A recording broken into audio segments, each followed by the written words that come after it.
Y al entrar al pasaje que vamos en esta noche a estudiar, estamos por primera vez analizando la historia del padre de la fe, el principio de donde comenzó Dios a tratar con un hombre, el primer hombre con el cual Dios comienza a tratar. Y una de las cosas más maravillosas que vamos a aprender en esta noche es lo siguiente. Una de las pruebas que la Biblia es, o por qué la Biblia es la palabra de Dios, es precisamente por eso, porque la Biblia no oculta los pecados, ni los fracasos, ni las debilidades de todos los hombres de Dios. No los exalza Dios como si fueran dioses, porque no hay Dios más que el Dios y Padre de Jesucristo. Y Dios exhibe y nos muestra los pecados de Abraham, de David, de Sansón, de Pablo, de Pedro y de todas sus debilidades. ¿Por qué Dios lo hace así? Porque todos nosotros somos iguales también. Y vamos a ver más que cualquier otra cosa, de qué manera el Dios de la Biblia es un Dios grande, grande, grande en la paciencia, lento para la ira, grande en la misericordia. Y al comenzar a tratar el primer problema del hombre de la fe, imagínense el hombre de la fe, vamos a ver que Abraham, como todos nosotros también, era un hombre débil, egoísta, lleno de sí mismo, y a través de todo nuestro estudio de los capítulos que vamos a analizar de Abraham, vamos a ver cómo el Espíritu Santo comienza a tratar con cada una de estas áreas en la vida de Abraham. Vemos en el capítulo 12, versículo de 9 al 20, la prueba de Abraham.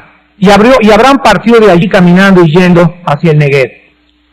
Hubo entonces hambre en la tierra, y descendió Abraham a Egipto para morar allá, porque era grande el hambre en la tierra. Y aconteció que cuando estaba para entrar en Egipto, dijo a Sarai su mujer: He aquí ahora conozco que eres mujer de hermoso aspecto, y cuando te vean los egipcios, dirán, su mujer es, y me matarán a mí, y a ti te reservarán la vida. Ahora pues di que eres mi hermana, para que me vaya bien por causa tuya, y viva mi alma por causa de ti. Y aconteció que cuando entró Abraham en Egipto, los egipcios vieron que la mujer era hermosa en gran manera. También la vieron los príncipes de Faraón, y la alabaron delante de él, y fue llevada la mujer a casa de Faraón. E hizo bien a Abraham por causa de ella, y él tuvo ovejas, vacas, asnos, siervos, criadas, asnas y camellos. Mas Jehová hirió a Faraón y a su casa con grandes plagas por causa de Sarai, mujer de Abraham. Entonces Faraón llamó a Abraham y le dijo: ¿Qué es esto que has hecho conmigo? ¿Por qué no me declaraste que era tu mujer? ¿Por qué dijiste es mi hermana, poniéndome en ocasión de tomarla por mí por mujer? Ahora pues, he aquí tu mujer, tómala y vete. Entonces Faraón dio orden a su gente acerca de Abraham, y le acompañaron, y a su mujer con todo lo que tenía. Quiero que vean en el versículo 8, que antes de que comience el Espíritu Santo a delinear la caída de Abraham, veamos que dice la Biblia que en la última parada que él hizo, ¿se acuerdan ustedes? Después de salir de Aram, se paró, dice la Biblia, y partió de allí caminando y yendo hacia el Negev. Quiero que ustedes noten algo muy importante, porque en el versículo 8 dice la Biblia que él, antes de comenzar a caminar hacia el Negev, plantó su tienda teniendo Betel al occidente, ahí al oriente, y edificó allí un altar a Jehová e invocó el nombre de Jehová. Quiero que noten en el versículo 8 dos palabras: tienda y altar. Tienda y altar, porque estas dos palabras caracterizan nuestro caminar con Dios. En estas dos palabras se resume toda la vida de un cristiano. La tienda nos habla de que somos peregrinos en esta tierra, y el altar, el propósito por el cual vivimos, adorar a Dios. ¿Qué es la vida cristiana? Es una tienda y es un altar. La tienda, vuelvo a repetir, nos habla de que somos peregrinos. Esto nos habla de que el cristiano ya no puede poner sus deseos, sus anhelos, tus objetivos en este mundo. ¿Por qué? Porque si comienzas a vivir para este mundo, ya no te conviertes en peregrino. Pero si tú comienzas a entender que somos peregrinos y que todo es temporal, transitorio, efímero, vano y superficial, entonces ya no vives para este mundo. Es pues importante que cada uno de nosotros mantengamos este pensamiento durante toda nuestra vida cristiana. Vean ustedes en 1 de Pedro 1:17 en el Nuevo Testamento, de qué manera el apóstol Pedro ilustra esto. 1 de Pedro 1:17. Y si invocáis por Padre a aquel que sin acepción de personas juzga, según la obra de cada uno, conducíos en temor todo el tiempo de vuestra, ¿qué cosa? Peregrinación. Si realmente, dice Pedro, ustedes creen que Dios existe, si ustedes realmente tienen temor de Dios, si ustedes creen con toda su alma que el Padre levantó a su Hijo de entre los muertos, entonces el tiempo que nos queda para caminar en este mundo, y le llama a él peregrinar, dice la Biblia, vivan y peregrinen con temor de Dios en sus almas. Las personas que comienzan a irse al mundo o creyendo que el mundo les ofrece algo, comienzan a perder su visión de que somos peregrinos y que muy pronto todos tus proyectos, todos tus sueños, todo tu dinero, todas tus propiedades y todo lo que tengas serán consumidas por el fuego. También encontramos nosotros en 1 de Juan capítulo 2, denle vuelta a la derecha y encuentran ustedes después de Pedro las primeras cartas de Juan. Y en el capítulo 2 de 1 de Juan, versículos del 15 al 17, se nos exhorta y se nos dice, no améis al mundo, ahí está, ni las cosas que están en el mundo. Si alguno ama al mundo, el amor del Padre no está en él. ¿Por qué? Vean ustedes que la Biblia es bien clara y cuando tú entras a esta primera carta de Juan es oro molido. Aquí en Juan no hay términos medios, no hay términos neutrales, aquí es blanco o negro, cielo o infierno, eres o no eres. Si alguno en esta noche ama al mundo, ¿qué significa esta expresión? Significa amar el sistema de pensamientos, filosofía y todas las cosas que el mundo nos ofrece. A la luz de Génesis, el que ama al mundo no se ha considerado peregrino. Si alguno de ustedes no se siente peregrino todavía, no es cristiano. En otras palabras, es lo que está diciendo. ¿Por qué? Dice el versículo 16, porque todo lo que hay en el mundo, los deseos de la carne, los deseos de los ojos y la vanagloria de la vida, no proviene del Padre, sino del mundo. ¿Y el mundo qué dice? Ahí está. Los que no son cristianos creen que el mundo va a vivir para siempre. Y viven para hacer una casa, viven para hacer una propiedad, viven para explotar, para matar, para robar, para divertirse en este mundo, porque ellos no saben que el mundo va a pasar. Y si lo saben, no quieren tampoco tener conciencia de eso. Quieren, como dicen vulgarmente, arrastrar la cobija lo más que puedan.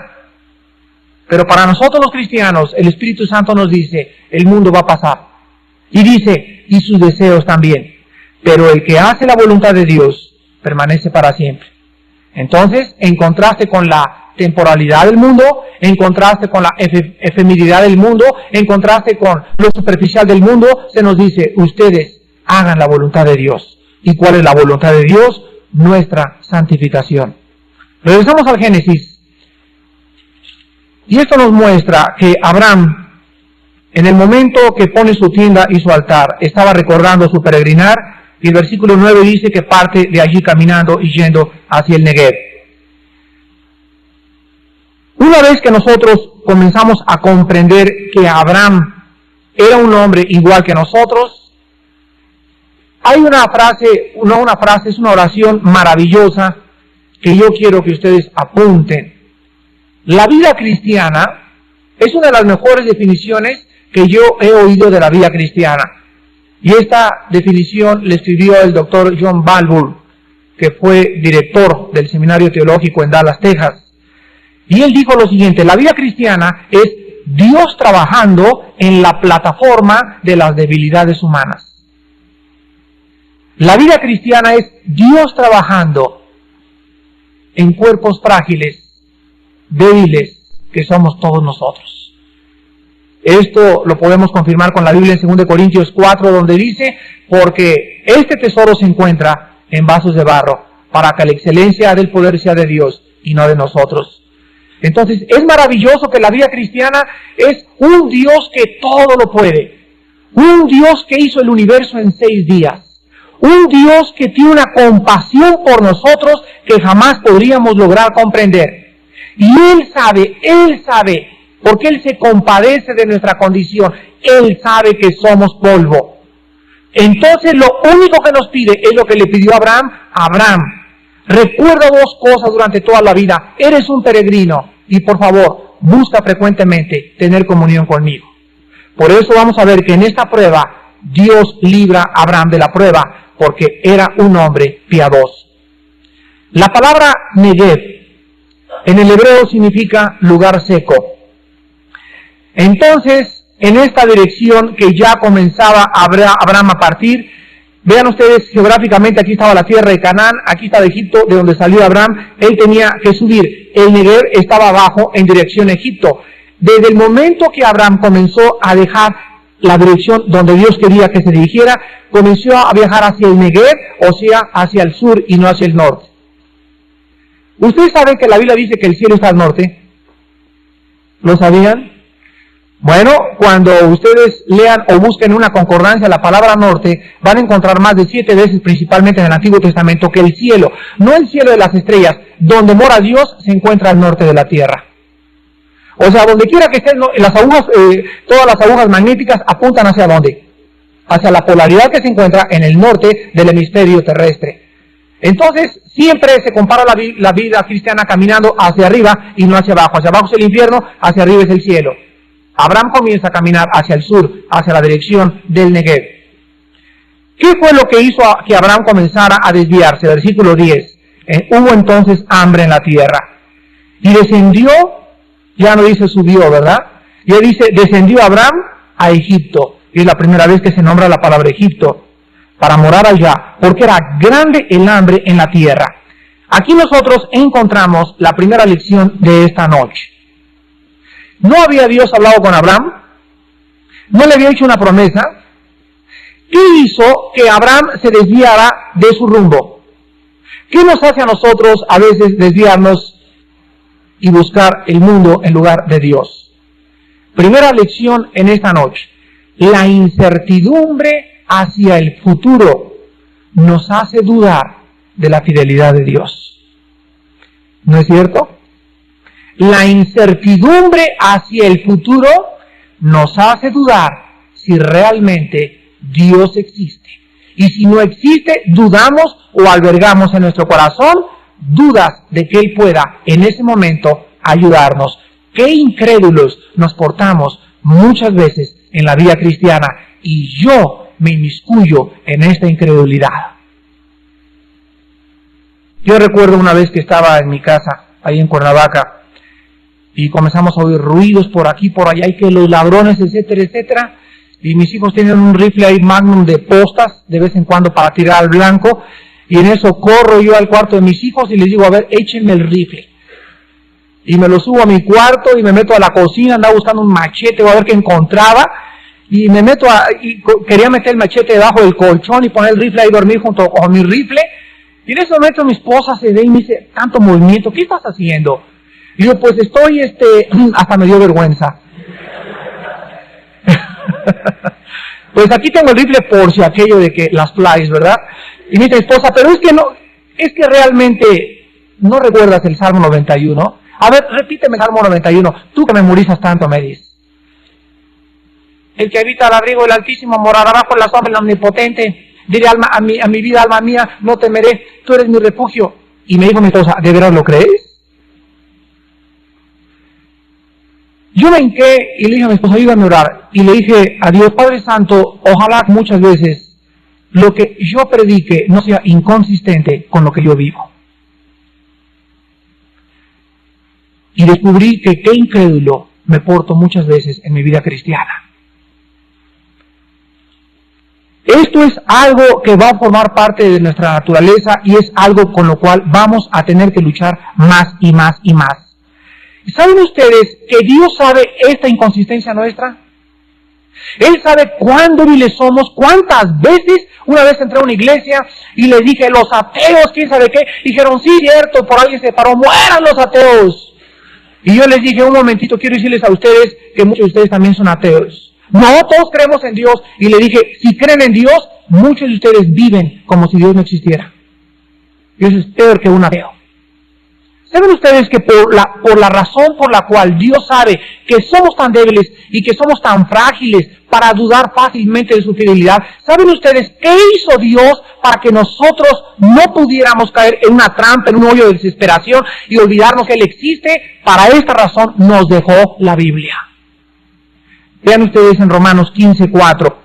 Dos razones por las cuales Dios nos dejó la Biblia. Romanos 15:4. Y dice así: porque las cosas que se escribieron antes para nuestra enseñanza se escribieron a fin de que por la paciencia y la consolación de las Escrituras tengamos, ¿qué cosa?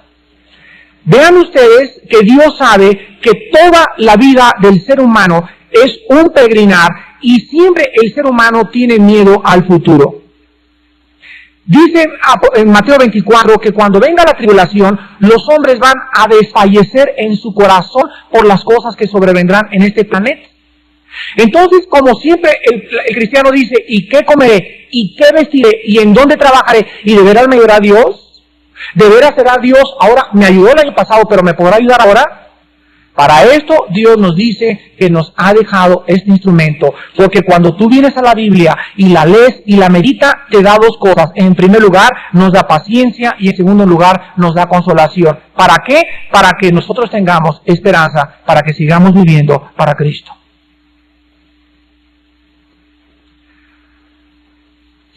Una de las cosas que nosotros regresamos a Génesis, tenemos que aprender juntamente con Abraham, es reconocer nuestra fragilidad, pero también tenemos que aprender la segunda lección en esta noche. La segunda lección es la siguiente: debemos estar preparados, porque cuando las pruebas vengan, si no lo estamos, las pruebas nos derrumbarán. Voy a repetir, debemos estar preparados todos los días, porque nunca sabemos cuándo viene una prueba a nuestra vida. Y si la prueba viene y llueve sobre tu casa y se mete el agua por debajo y los vientos la azotan, si tú no estás sobre la roca, grande será tu ruina. Dice en Efesios 6:13, estad preparados para el día malo, con toda la armadura de Dios. En Marcos 4, versículo 6 y versículo 17, el Señor Jesucristo dice, hay muchos que dicen que son cristianos, y recibieron la palabra cuando se convirtieron de una manera muy superficial. Estas personas, como no tenían tierra, ni echaron raíz nunca en su vida cristiana, cuando viene la tribulación y la persecución por causa de la palabra, ellos abandonan el camino. De otra forma, las personas que no hacen una conversión superficial, sino que le entregan su vida a Jesucristo de una forma clara y se consagran pronto, las pruebas los ayudan a afirmarse más. Tú no sabes en qué momento va a llegar la prueba. El otro día me encontré una señora que me habló por teléfono y me dice, Armando, mi hijo de 4 años se acaba de morir de encefalitis. Le atacó el virus al cerebro y en 48 horas se llevó el Señor a mi hijo de 4 días. El problema está que cuando su hijo se murió, esta hermana no estaba preparada. ¿Saben qué pasó? La tuvieron que inyectar y le tuvieron que meter hasta Valium intravenoso para poder calmarla, porque después de que despertó todavía 15 días se estaba volviendo loca. ¿Cómo es posible que un cristiano con el poder del Espíritu Santo pueda ante una prueba sucumbir tan fácilmente? La fuimos a visitar al hospital, ya salió del hospital, hermana, gracias a Dios, ya se volvió a congregar, pero le dije, me dijo, Armando, ¿qué me pasó? Mira, me sentí que me volvía loca, y le dije, hermana, usted no estaba preparada cuando vino la prueba. ¿Cuántos de ustedes se pueden quedar sin trabajo el día de mañana? ¿Cuántos de ustedes el día de mañana matan a tu hijo, matan a tu esposa, o descubres que tu esposo te es infiel, o descubres que tu mujer te engaña? En cualquier prueba tenemos que estar preparados, mis queridos hermanos, porque si no lo estamos, nos van a derrumbar. Ahora, muchos cristianos se encuentran tan enfermos y tan debilitados espiritualmente que cuando las pruebas vienen por su poca preparación espiritual, caen tan fácilmente y saben lo primero que hacen es culpar a Dios de sus desgracias. Leí en el periódico hace 4 días que un homosexual en Tijuana se metió en una iglesia católica y comenzó a romper todos los santos y los cristos, etcétera, etcétera. Total que lo agarró la policía a la salida y él dijo que él había destruido a la iglesia de Dios porque había descubierto que tenía SIDA y Dios tenía la culpa y quería destruir todos los santos de la iglesia y todo lo que estaba en la iglesia para que ya nadie llegara a adorar a Dios, porque Dios no era amor, porque si hubiera sido amor, Él lo hubiera protegido. Este hombre, desgraciadamente, no era cristiano para comenzar. En segundo lugar, él creía que él puede hacer lo que le da la gana y salirse con la suya, y no sabe que en Gálatas 6 dice, lo que siempre le recoges, y el SIDA era la cosecha que él había sembrado en su degeneración moral. La Biblia dice que cuando las pruebas vienen y el hombre no está preparado, voltea los ojos al cielo y le dice, tú tienes la culpa, cuando Dios nos ha dicho, vístanse porque va a llover, y si te mojas no es mi culpa, yo te dije, saca el paraguas. Ahora, la otra lección que vamos a aprender nosotros también es la siguiente. Dice el versículo 10, que no solamente había hambre, sino que el hambre hace o empuja a Abraham a descender a Egipto. Pero hay una frase muy importante, dice, para morar allá. O sea, no dijo, voy a comprarme unas tortas y milanesa y chorizo y me regreso. No, dice, para morar allá. Y dice, porque era grande el hambre en la tierra. Otra lección que vamos a aprender nosotros es la siguiente. Abraham tenía que aprender a confiar en Dios. Escúchenme muy bien. No solo cuando todas nuestras necesidades están satisfechas, sino también cuando no tenemos que comer. Voy a repetir, nuestra confianza en Dios y nuestro amor a Dios no es porque tengamos comida en la mesa, o porque tenga un vehículo, porque tenga bendición con mis hijos, o porque haya salud. Hay que confiar también en Dios en las malas. Vean ustedes Mateo capítulo 6. Qué fácil es confiar en Dios cuando todo está bien, ¿verdad? Pero cuando está todo mal, ¿realmente confías en Dios? ¿De veras crees sus promesas? ¿Crees que vive el Señor Jesucristo, sabiendo que los 12 cabezones que le seguían eran igual a Abraham, y somos igual nosotros? En Mateo 6, del 25 al 34, el Señor Jesucristo lo mismo les dice a los discípulos.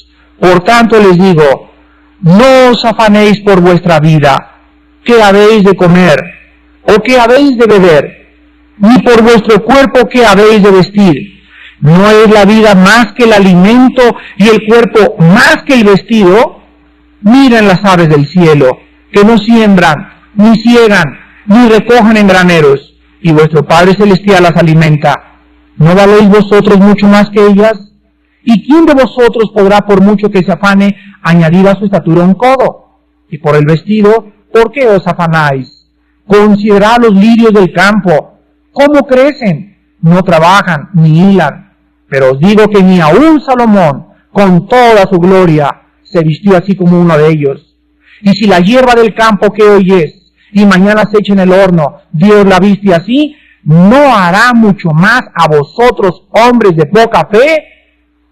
No os afanéis pues diciendo, ¿qué comeremos? ¿Qué beberemos o qué vestiremos? Porque los gentiles, o sea, los que no son cristianos, buscan todas estas cosas, pero vuestro Padre Celestial sabe, Él sabe que tenéis necesidad de todas estas cosas. Entonces, ¿cómo podemos tener paz? ¿Cómo podemos tener seguridad hacia el futuro? ¿Cómo puedo no acabar en la ansiedad? Dice el versículo 33. Busca primeramente el reino de Dios y su justicia, y todas estas cosas, te lo prometo, yo no puedo jurar por alguien más grande que yo. Dicen Hebreos que Dios, no teniendo por quién jurar, juró por sí mismo. La promesa de Dios es, todas estas cosas, te lo prometo, te serán añadidas. Qué triste es, vean ahora en Filipenses capítulo 4, que el apóstol Pablo también comenzó a aprender esta lección. Esta lección es importante porque ahorita hay una corriente en el mundo cristiano de que los cristianos no deben de ser pobres. No, los cristianos siempre tienen que ser ricos y nunca hay pobreza para los cristianos. Y la Biblia no enseña eso. La Biblia enseña que nosotros venimos a Cristo no porque no nos vaya a ir mal en la vida. Todo lo contrario. Muchos de nosotros vamos a sufrir más que los que no son cristianos por causa de Él. Y le servimos no porque tengamos que comer, sino porque también debemos aprender. Vean lo que dice Pablo. Debemos aprender a amarle, aun cuando no tengamos. Filipenses 4, del 11 al 13. Dice Pablo, no lo digo porque tenga escasez, pues he aprendido a contentarme cualquiera que sea mi situación. A ver, vamos a ver este versículo, mis queridos hermanos, ¿a qué Dios nos quiere enseñar? Escuchen, a contentarnos. Dice el apóstol a Timoteo en su segunda carta, gran ganancia es la piedad acompañada de contentamiento. Gran ganancia es poder vivir cerca de Dios, la palabra piedad es la palabra griega eusebia, siempre contento con lo que tienes. Y más adelante Pablo le dice, porque teniendo sustento y abrigo, teniendo una casa donde llegar a dormir hoy en la noche, teniendo unos frijolitos para comer en la noche, dice la Biblia, gózate y alégrate. Está contento con eso, porque los que quieren enriquecerse, los que quieren tener más lujos y más casas y más esto, dice la Biblia, van a caer tarde o temprano en tentación y lazo, y en muchas codicias necias y engañosas que hunden a los hombres en destrucción y en perdición. Pablo dice, he aprendido a contentarme, cualquiera que sea mi situación. Vean el versículo 2, y aquí están las dos situaciones en las que nos tenemos que contentar. Número 1, sé vivir humildemente. ¿Lo sabes tú? Tú eres de las personas que, bueno, es que yo estoy acostumbrado siempre, mis hijos los mandé a Oxford, y siempre traía yo mi Córdoba y mi Cougar, y de repente ya no tienes dinero y quieres seguir con tus amistades aparentando que tienes ese dinero. Qué triste, ¿verdad? Esto se llama bluff. Se llama pseudo-snobismo. ¿Por qué quieres ¿a quién le queremos aparentar de que tenemos o no tenemos? Que la familia, ok, si ya no se quiere juntar contigo, es que yo iba al club y ahora no tengo ni para el club. Pues salte del club y vete a Xochimilco a correr. Y ya se acabó el club, se acabó, mijito, se acabó esto, se acabó el otro. Vamos a aprender a vivir también humildemente. ¿Qué acaso necesitamos ese blog para poder ser felices? La Biblia dice, gran ganancia es la piedad, acompañada de contentamiento. No forces tu situación, aprende a vivir pobre. No es pecado ser pobre. Yo les he compartido muchas veces cuando mi familia y yo vivíamos en Acapulco, solo Dios sabe que lo único que teníamos eran hamacas para acostarnos. Amanecíamos y ni siquiera había comida en la alacena, pero venía de una forma milagrosa la provisión de Dios. Mi esposa tenía que bajar al río a las piedras a lavar la ropa. Éramos pobres. Y no se imaginan qué bendición, con qué grato recuerdo viene a nuestra mente estos pensamientos y cuánta felicidad encontramos nosotros en las cosas simples de la vida. Siempre recordaremos como una de las cosas más bellas de nuestra vida la pobreza que vivimos hace muchos años. Sé vivir humildemente y sé también tener abundancia. Cuidado, cuando no aprendes a no tener y tienes de repente, se convierte el dinero en una maldición. Que no es fácil vivir con mucha lana, es todo lo contrario.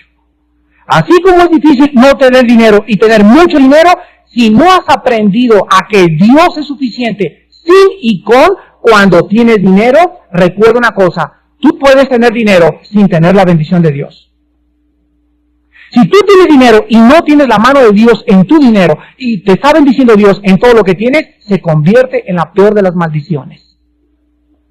Tenemos que aprender entonces a tener dinero y a no tener dinero. Ahora, ¿cómo se aprende a tener dinero? Diezmando. Dice en 2 Corintios 8 y 9 que cuando Dios le da a los ricos, les da para que suplan los ricos la necesidad. ¿De quiénes? De los pobres.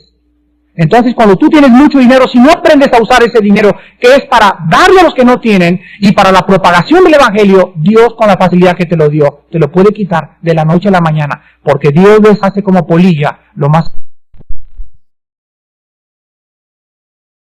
Siempre que vayamos a hacer una alianza con el mundo, compadrito, quiere ser mi socio, quiero poner un puesto de tacos, y yo sé que mi compadre no es cristiano, en ese momento, al hacerme yo socio, al unirme en yugo desigual con un incrédulo, estoy haciendo alianza, compromiso con el mundo. Y en ese momento comienzo a descender. No espere yo bendición de Dios en mi negocio. Cásate con una incrédula, en este momento no se va a convertir, ¿sabes una cosa? ¿Por qué no se va a convertir tu novia cuando tú te cases con ella? Porque en primer lugar te casaste en desobediencia. Le dijiste, Dios, yo no me importa tus mandamientos, engaño mi corazón perverso y engañoso, me caso con Panchita y me la traigo, y una vez casado, yo voy a hacer que se convierta Panchita. Es todo lo contrario. La Biblia dice que los incrédulos arrastran a los desobedientes a adorar a los falsos dioses de ellos. Tu novia te va a arrastrar a sus dioses. O al revés, tu novio incrédulo, tarde o temprano, si no te dio convicciones, si no tenías convicciones, y dices, bueno, pues ¿de qué Cristo me estás hablando? Si yo soy católico y no tengo convicciones, si tú tuvieras convicciones, no te casarías conmigo. Por lo tanto, para mí, tu cristianismo no es mayor que mi catolicismo. Y es una burla de nosotros, de los cristianos. Los mismos incrédulos se burlan de los cristianos cuando nosotros no tenemos convicciones. Alianza con el mundo es alianza con Satanás. Dice en Santiago, en 2 Corintios 6, 14 al 15, que los yugos desiguales, la unión permanente con aquellos que no son cristianos, es un yugo con las tinieblas. Ahora leamos en Génesis 12, del 11 al 16. Y aquí ya el pobre Abraham, se va a Egipto, el hambre lo hace que se vaya para allá, se le olvida la promesa que le hizo a Dios, se le olvida la fidelidad de Dios, de repente se le borró totalmente el cassette dentro, y Abraham comienza a descender y comienza a arriesgar a su propia familia al arrastrarlos al mundo con él. Dice en el versículo 11 que aconteció que cuando estaba para entrar en Egipto, dijo a Sarai su mujer, he aquí ahora conozco que eres mujer de hermoso aspecto. ¿Hasta cuándo descubrió Abraham que era bonita su esposa? ¡Qué vergüenza!, ¿verdad? ¡Qué vergüenza! Pues viéndola bien, de veras que estás chula, ¿eh? La haces, hija. Y cuando te vean los egipcios, dirán, su mujer es, y me matarán a mí, y a ti te reservarán la vida. Ahora pues, di que eres mi hermana, para que me vaya bien por causa tuya, y viva mi alma por causa de ti. Y aconteció que cuando entró Abraham en Egipto, los egipcios vieron que la mujer era hermosa en gran manera. Abraham tenía razón en ese aspecto. También la vieron los príncipes de Faraón, y la alabaron delante de él, y fue llevada la mujer a casa de Faraón. E hizo bien Abraham por causa de ella, y él tuvo ovejas, vacas, asnos, siervos, criadas, asnos y un cougar. Quiero que vean aquí en primer lugar lo siguiente. Ya al entrar Abraham a Egipto, quiero antes de que ustedes puedan, o antes que podamos comenzar a analizar el porqué de lo que hizo Abraham, quiero que entiendan algo. Los egipcios, al igual que los cananeos, descendían de Misraim. O sea, ellos eran los descendientes directos de los cananitas.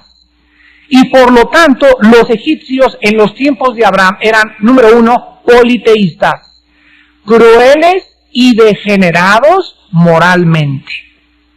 Abraham sabía que el mundo de entonces era un mundo degenerado.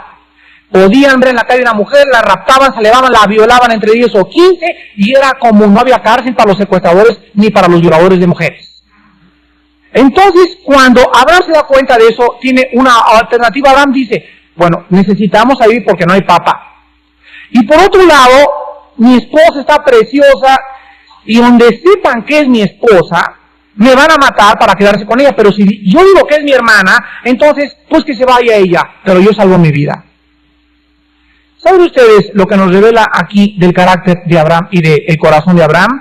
Que en primer lugar, Abraham era un hombre egoísta y miedoso. Egoísta y miedoso. Escuchen lo que Abraham estaba haciendo. Abraham prefiere entregar a su esposa a cambio de su vida. ¿Se acuerdan ustedes de Job 2:4? ¿Qué dijo Satanás? Piel por piel. Todo lo que el hombre tenga dará por su vida. Aquí vemos que Abraham estaba dando aquello que era lo más preciado para él, su esposa, por él salvar su pellejo. Al entrar a Egipto, todos los egipcios comenzaron a ver, pero mira nada más qué muchacha y qué señora, etcétera, etcétera. Y Abraham dijo, no, yo prefiero vivir. Y órale, vete con ellos y ahí te avientas tu canita al aire con el faraón, con los príncipes, ¿verdad? Pero yo quiero seguir viviendo. Dice la Biblia en el versículo 15 que también los príncipes de Faraón la alabaron. Vean ustedes, para que los egipcios hayan puesto los ojos en la mujer de Abraham, era porque de veras, Sarai era una mujer hermosísima, o sea, una mujer que paraba el tráfico, en otras palabras.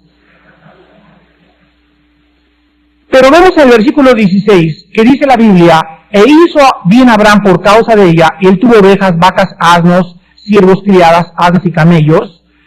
Pero dice el versículo 17, Jehová hirió a Faraón y a su casa con grandes plagas por causa de Sarai, mujer de Abraham.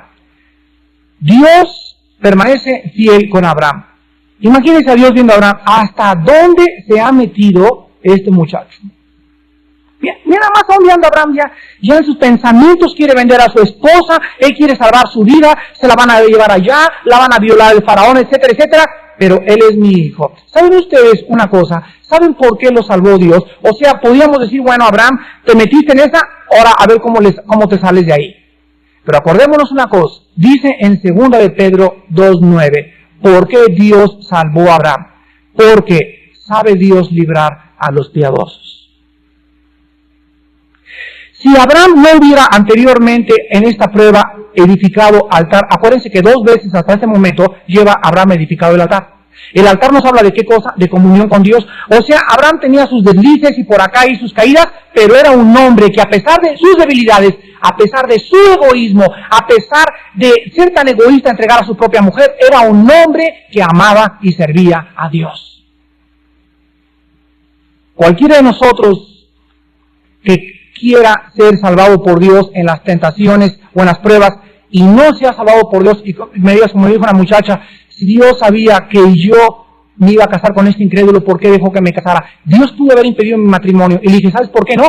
Porque desde el principio tú sabías que no debes unirte con un incrédulo y te casaste en desobediencia y Dios dejó que te fueras porque rompiste tu comunión cuando le dijiste, no quiero tus mandamientos, quiero hacer lo que me da la gana. ¿Quieres realmente encontrar la puerta para la salida? 1 Corintios 10:13. No os ha sobrevenido tentación que no sea humana, mas fiel es Dios. Ahí está la fidelidad de Dios, el cual juntamente con la tentación os pondrá la salida para que podáis escapar. Pero entonces, siempre que venga la tentación, recordemos, siempre hay una puerta. Y si tú caes en la tentación es porque tú quisiste caer. Pero la salida existía. No quisiste abrir la puerta y caíste en la trampa. Ahora es increíble que en el versículo 18 el faraón mismo llame a Abraham después de las plagas y el faraón, escúchenme, el incrédulo reprenda al creyente. ¿No les ha pasado? Esta es la peor de las vergüenzas para un cristiano. El faraón a ese hombre con el cual Dios iba a comenzar la nación israelita lo reprende y lo exhorta. Y le dice en el versículo 18, ¿qué es esto que me has hecho conmigo? ¿Por qué no me declaraste que era tu mujer? ¿Por qué dijiste mi hermana poniéndome en ocasión de tomarla por mí por mujer? Ahora pues, he aquí tu mujer, tómala y vete. ¿Se imaginan en ese momento que se volteara a hablar y que le dijera, peace and love? O que le dijera, Cristo vive. ¿Qué hubiera dicho el faraón? Le hubiera dicho, ¿sabes qué? Comienza con tu propia esposa. La penúltima lección que aprendemos aquí es que nuestro compromiso con el mundo destruirá nuestro testimonio. Y los mismos hombres del mundo serán usados por Dios para reprendernos. En el momento en que comenzamos a romper la comunión con Dios, en tu oficina, en tu escuela, vas a encontrar personas que van a reprenderte y a exhortarte. Y va a ser tan vergonzoso que tus propios padres te digan, ¿cómo me dices que eres cristiana si tienes 3 días que no me lavas los trastes? Cuando le digas a tu mamá, mamá, Cristo te ama, Jesus loves you, tu mamá te va a voltear y te va a decir, quiero que me lo demuestres primero siendo buena hija. Cuando tú vayas con el jefe de tu oficina y le digas, peace and love, Cristo le ama, etcétera, etcétera, te va a decir, primero comienza a llegar temprano a su oficina. A ver, usted dice que me hablaba de Cristo, venga para acá. Oiga, usted es mi contador y aquí está usted evadiendo impuestos. ¿Se imaginan ustedes la vergüenza de que el mundo sea usado por Dios para mostrarnos lo triste que es perder el sabor? Vosotros sois la sal de la tierra. Y si la sal fuere hollada, si perdiereis vuestro sabor, no sirven para nada, dice Cristo, más que para ser pisoteados por los hombres. ¿Qué vergüenza pasó a Abraham? Ser pisoteado por los mismos incrédulos por causa de su pecado. Abraham estaba tratando de salvar su vida, pero realmente estaba perdiendo a su esposa a cambio de los favores del faraón. ¿Qué le ofreció a faraón en el versículo 16? El faraón le ofreció ovejas, mandar a sus hijos a la universidad, una feria, unos terrenos en Cocoyoc, siervos, su cougar, etcétera, etcétera. El mundo siempre tratará de comprarnos. Cuando lleguemos a capítulo 19 y veamos la vida de Lot, vamos a encontrar que cada vez que nosotros nos vamos al mundo, el mundo va a tratar de comprarnos de una u otra manera nuestra fidelidad a Dios. Vendrán personas y te ofrecerán una mordida. Dios permitirá que te pare una patrulla de tránsito y que te diga el patrullero, pues nos arreglamos. Y en ese momento vemos el ataque satánico a nuestra vida, a violar nuestras convicciones morales delante de Dios, de no pagar mordida, de pagar impuestos, de no ser payuqueros. ¿Arroz?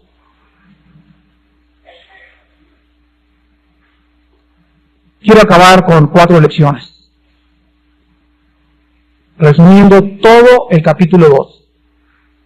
Y las principales 4 lecciones que aprendemos en este capítulo son las siguientes. Número 1. La primera lección, el llamado a salir para Abraham es el mismo para nosotros los cristianos.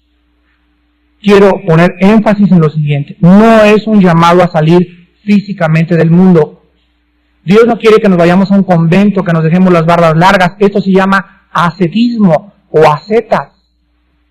Dios no quiere que te vayas a un convento, que no te metas con el mundo, no es un llamado a salir físicamente, es un llamado a salir espiritual.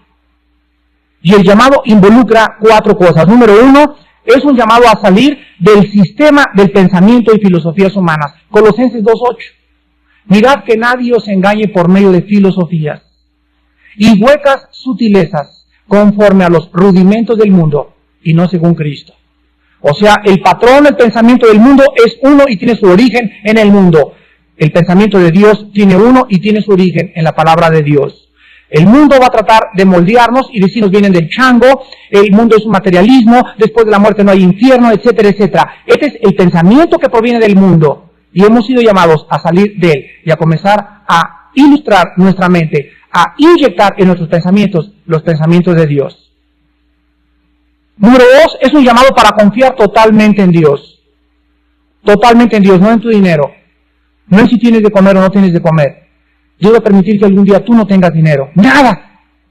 Algún día va a permitir que te roben tu casa. Algún día va a permitir algo para que aprendas a confiar en Él. Y no en tu compadre el gobernador, ni en tu casa, ni en tus bienes materiales. Hemos sido llamados a poner totalmente nuestra confianza en Dios.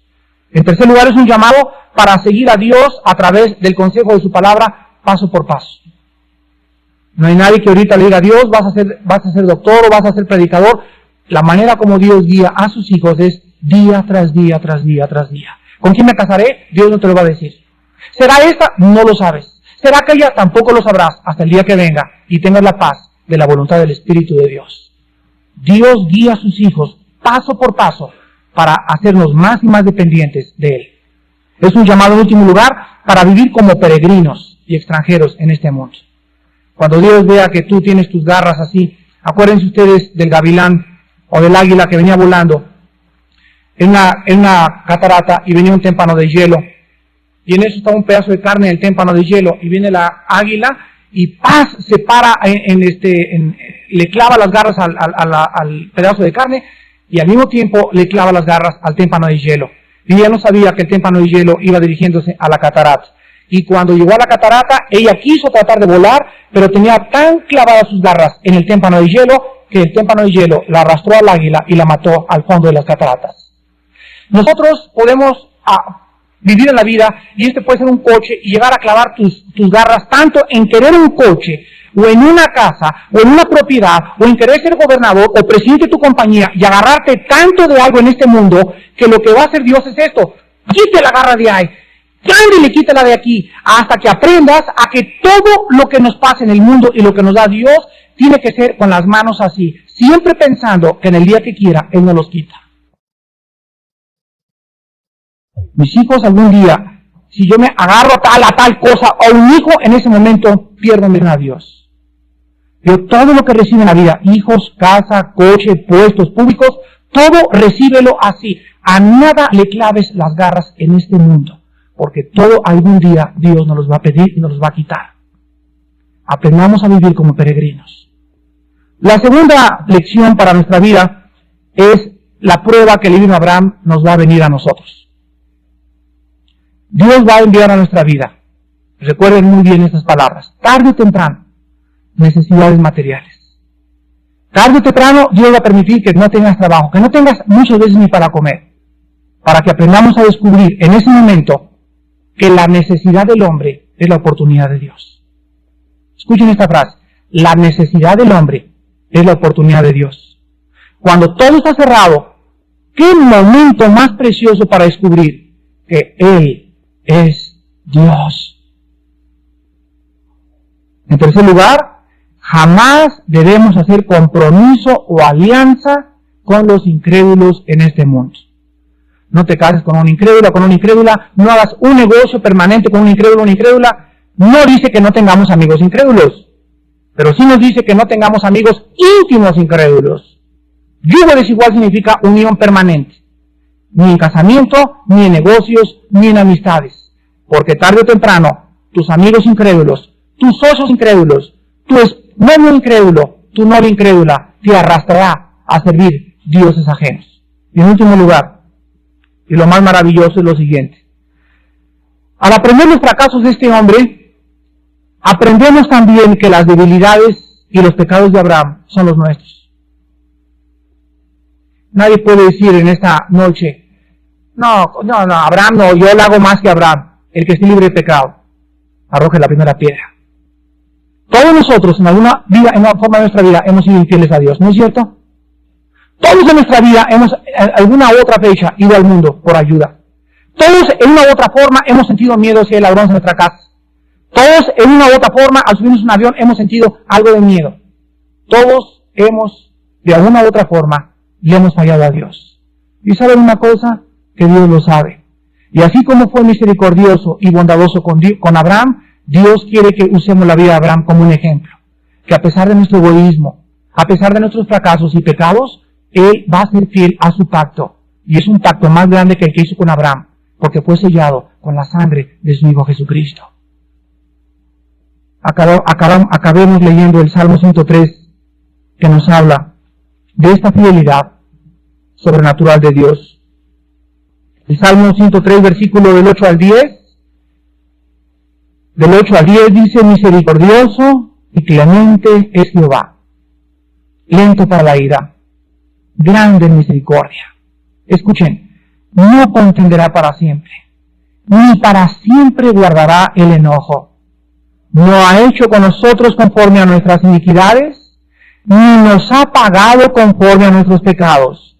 Todos somos testigos en esta noche de que esto es verdad.